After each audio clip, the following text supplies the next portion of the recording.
Coming up on Talk of the Town, find out what you missed in New York Fashion Week. And find out some viral videos that hit the web.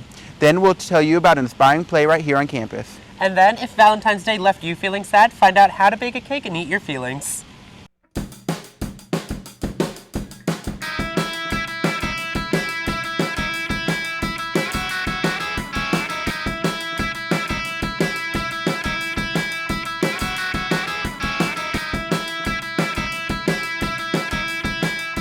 Thanks for watching this week's episode of Talk of the Town. I'm Daniel Shelley. And I'm Casey Brandt. With the weather, it might have felt like New York, and what also happened in New York this week was the New York Fashion Week. Find out what's some of the latest designs that you might have missed. And if you spent your snow days sledding down Bull Street, you might want to find a different alternative. And this week on the internet, find out how to go couch sledding.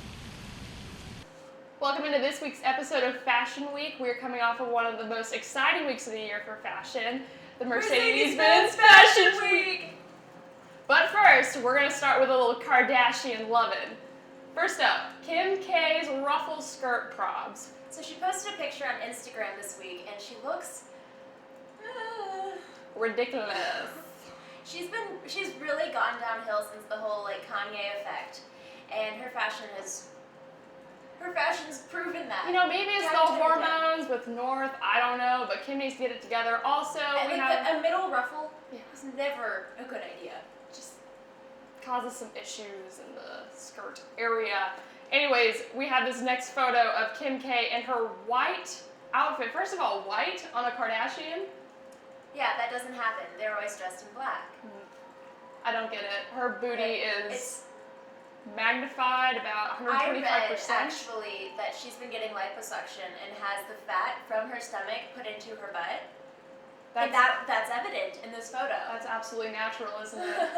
Well, next up we have Kendall Jenner. She was featured in Marc Jacobs' runway.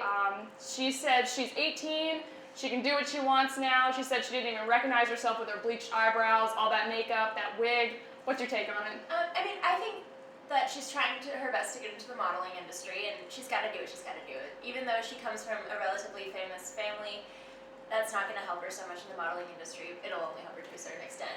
Although I personally would never wear what she did, and I don't understand why Marc Jacobs wants people to wear that, but I get why she's doing it. Yeah. So not so hot fashion this week. There are always a few. Always. First up, Kate Mara, go. So she's in Prada, and she's got this scary man face camo dress monstrosity. I mean, just look a little closer here. That is frightening. It needs to go somewhere. I will have a nightmare about it. The top, I kind of see where they're trying to go with the top, the lace.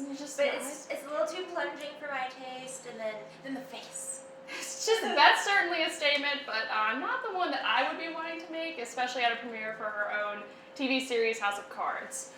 All right, next up, Diane Kruger. You missed the mark, girl. Her dress is not so bad. Yeah, I love it. I think it's adorable, but she's got her hair and her styling, that all works, except for the shoes.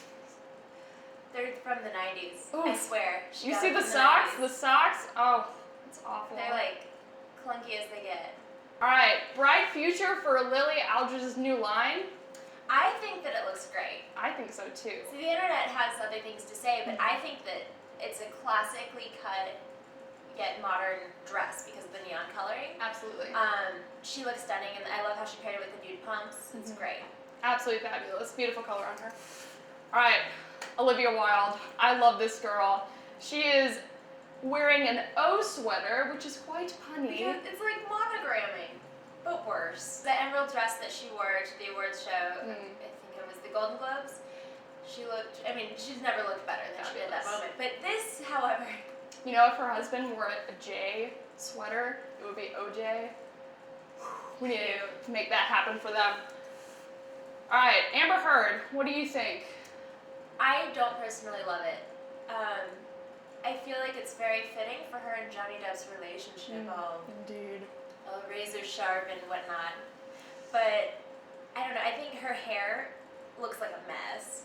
I wouldn't mind the dress, I don't love the hemline, and I don't love how she's got point all the way down. She's very sharp. I wouldn't want to give her a hug. I might start bleeding. Mariah Carey, she busting out, literally. Yeah, see, girls like us, we don't really have problems like that. But I would like to think that if we have that set of gifts, that we would take better care of them. Indeed.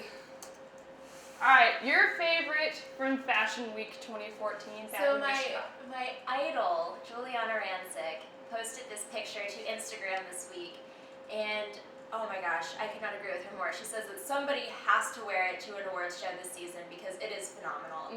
I absolutely love the ball gown shape of it and the fabric with the metallic blue in it. It's just gorgeous. I absolutely love it. I would wear it tomorrow if I could. Absolutely. And are those pockets? I do believe so. Every that's good handy. dress has pockets. Super am I right handy, or am I yes. right? It's gorgeous. Also from Jay Mendel, we have these interesting pieces with some cutouts, playing around with some color.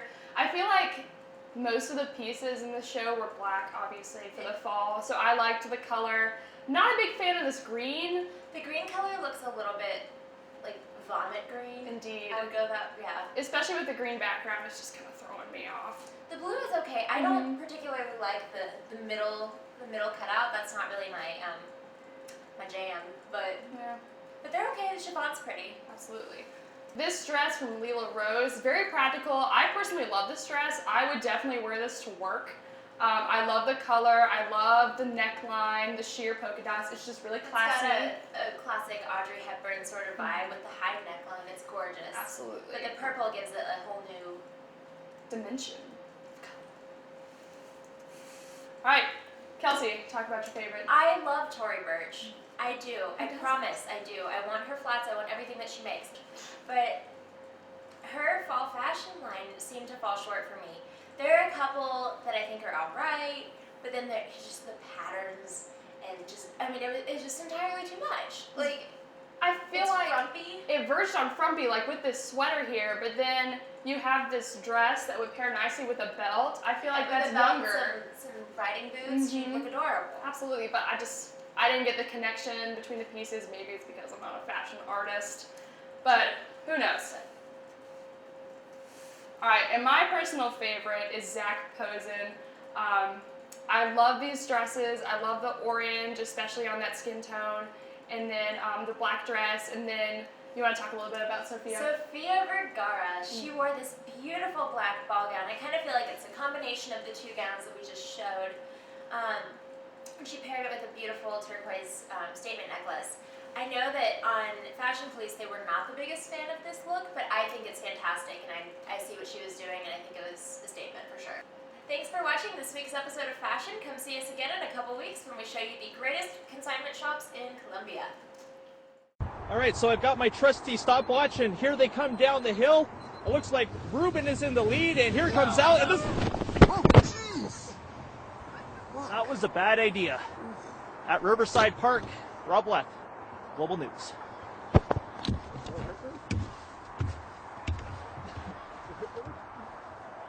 okay? Did you get that?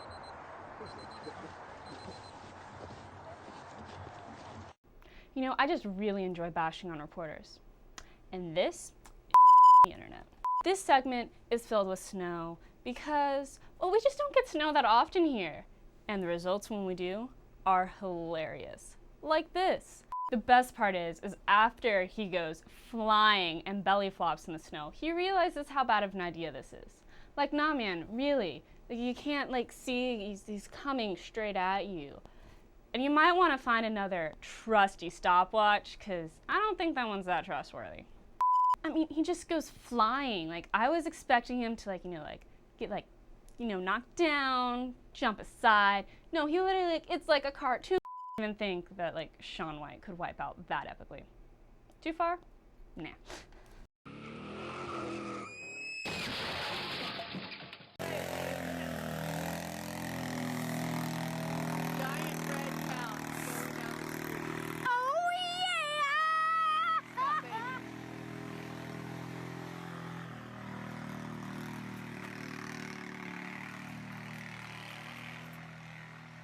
Sledding, four-wheelers, couches, redneck boys screaming, and bad decisions. Believe it or not, this is in South Carolina. Shocking, right? No, this guy just wanted to go play out in the snow, but like everyone else in the South, he was just too lazy to get off of his couch. I mean, come on, dude. We barely get snow ever in South Carolina, and This guy was too lazy to even put down his beer to go outside. What? It's snowing outside, but I'm drinking this beer. I can bring the beer, but I'm sitting on my couch. I can just bring the couch too? Okay, let's go.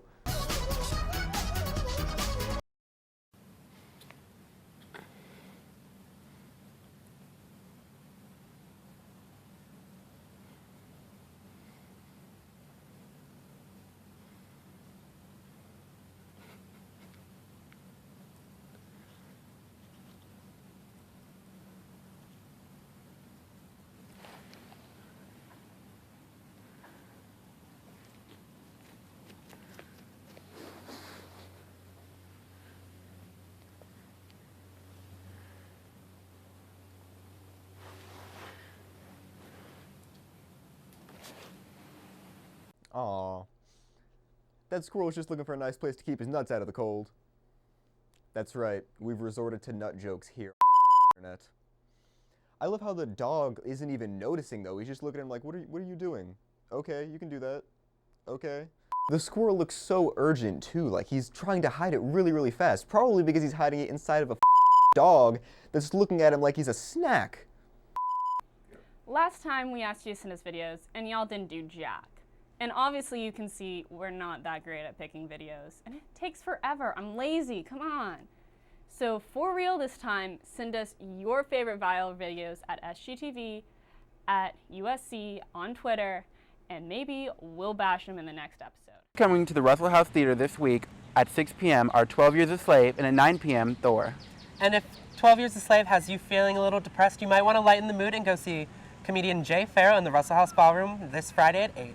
There's a throwback this Thursday, and that's Pokemon the first movie, and then the regular screenings will be at 6 p.m. with About Time, and at 9 p.m. Delivery Man. And if last year you saw the blockbuster hit This Is the End, you might be excited to hear Craig Robinson is coming to the Koger Center at 8 p.m. on March 4th. There's a new play coming to USC, and Khadijah Dennis sat down with Brittany Chapman to discuss her motives for making a women's suffrage. And then, if your Valentine's Day didn't go so well, find out that it's not a piece of cake to actually bake a cake in this week's Casey and Kelsey's Creations. Brittany is someone who is gifted by God to be a vessel to tell stories.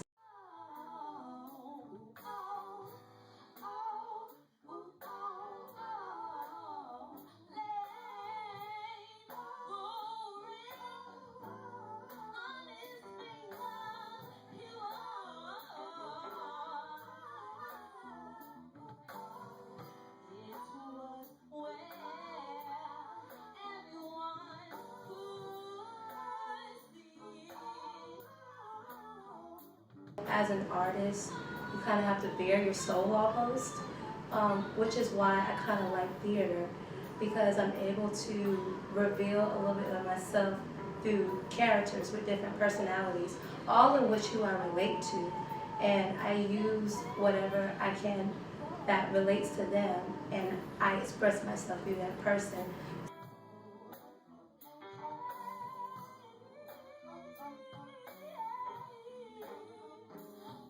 I think it's the most difficult thing I've written because I didn't know where I was going to go with it, actually.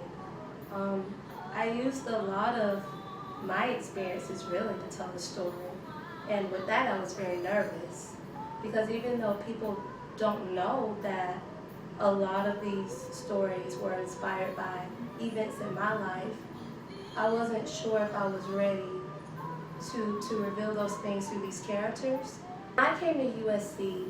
I came to the school knowing that this is a university that was dubbed one of the top universities, recognized twice for diversity and inclusion on a national level.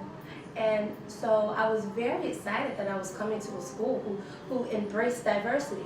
However, in the theater department, it isn't really like that. And it was very disappointing for me, knowing that African Americans aren't really being represented in this department.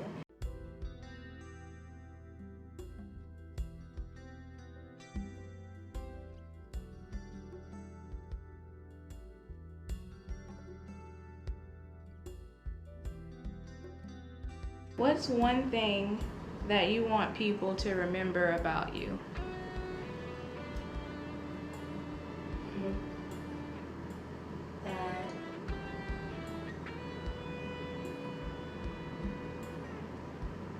that I love them, and everything that I do, I'm not thinking of just myself. I'm thinking of you, and that I strive to be godlike, and I strive to be whole, and I strive to represent people through my God-given talent, whether it's speaking, whether it's singing, dancing, writing, whether it's acting, that I try to represent the malignant cancers in the world through art, and I try to tackle them through my God-given gifts. That's really, and that I'm a good person. Yeah. We've been known to mess up some pretty basic crafts, Case. Like Rice Krispie treats. Yeah. That's 2 ingredients. So what you're gonna need, and it tells us what we're gonna need so we don't have to do that on our own, is you need your cake mix. We went pink because it's Valentine's Day. And we got some pink frosting, some white frosting. And you're going to need a bowl, a spoon, a knife. Butter, some measuring cups, 3 large eggs. And then we also got a craft handy shaped Valentine's heart pan for the cake. And we need water. Water is a necessity. Who would have thought? Yep. And before you start, preheat your oven to 300, well, whatever your box says. Ours is 325, so ours is preheating right now. And so the first thing you want to do is you're going to take your bowl and you're going to go ahead and open your mix here. All right, so just go ahead. Are you sure that was step 1? Yeah. Is that what the box said? It's a cake. It's a cake. Step 1, preheat oven. Did that. Grease sides and bottom of each pan. Oh, it's not like we can't do that now. See, I have better cooking skills than her. She follows every single rule, and yeah. Why my stuff turns out better. We're greasing. It's better. Is it soft? Is it already? Yeah. Look. Girl, that is not how you grease with butter. It looks like it's greased. It looks gross. I don't care. We're gonna cook. Well then, put it right there. Come on. We're gonna cook over it. If you're gonna grease it like that, then grease all of it. I can see spots. Anyway, okay. Flour lightly. Oh yeah, that's what we have for this. Okay. Blend cake mix, water. All right, so for this we are going to need 2/3 cup of water. And if my math is right, just fill that up twice. Is there a 2/3 cup? No, there isn't. What? Blasphemy. Uh-huh. And then softened butter, eggs. All right. I'm gonna go ahead and crack our eggs. Okay. Are you ready? Don't put that in there. I'm gonna get the eggs in there. It's harder to hold water. What? It's harder to hold the water than it is. Go ahead. Is it on the? It's Oh, turning now pink. it's turning pink. It's turning Okay. pink. All right, go ahead and get the next one.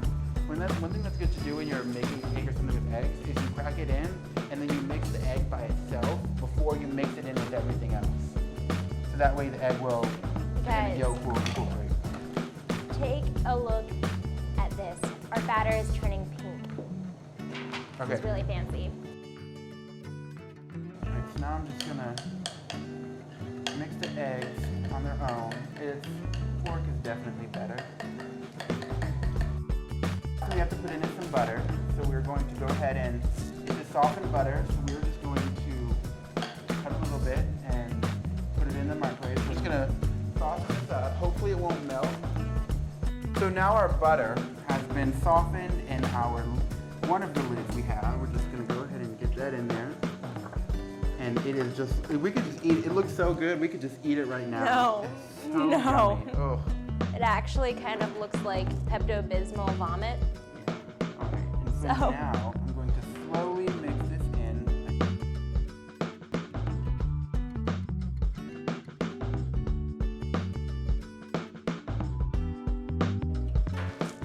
So this is what our batter looks like at this point. It looks really good, and we're ready to pour it into the pan that I greased with love. Love. Which is butter. Butter is love. You know, we like to do Polynesian style on here. All right. So we are not going to do it like she's doing. Well. We're just going to get it all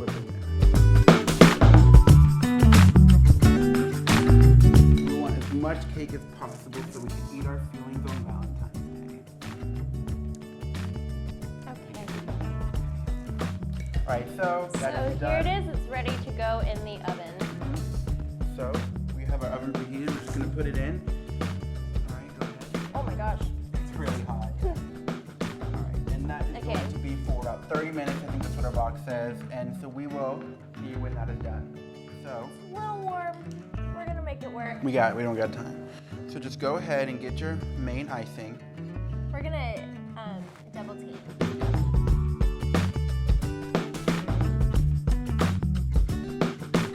So we have our icing in here. And so we're just going to clip off the end. Clip off the end.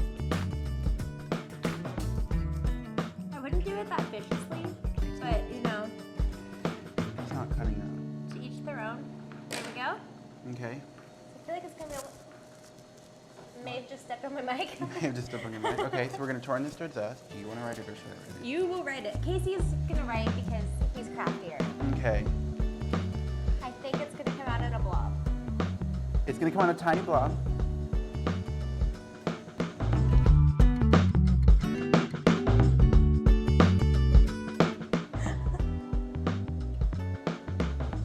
Okay, yay! Here we go, camera. Go ahead and go on to it and zoom in. This is our cake. Shut me on my mic. Here, let me get this. Sorry. Okay. It's all falling apart. But this cake describes exactly how we feel about it. I hate you. Oh my gosh. Are we done? As you can see, it's falling off in slow motion. And that's how we feel about our enemies. This is a cake for your enemies. I heart you. There we go. Now, all right. And we made this cake for someone special. Oh my gosh, you Here guys! you go. Baby. Oh my, what? And that's it for this episode of Talk of the Town. Tune in next week.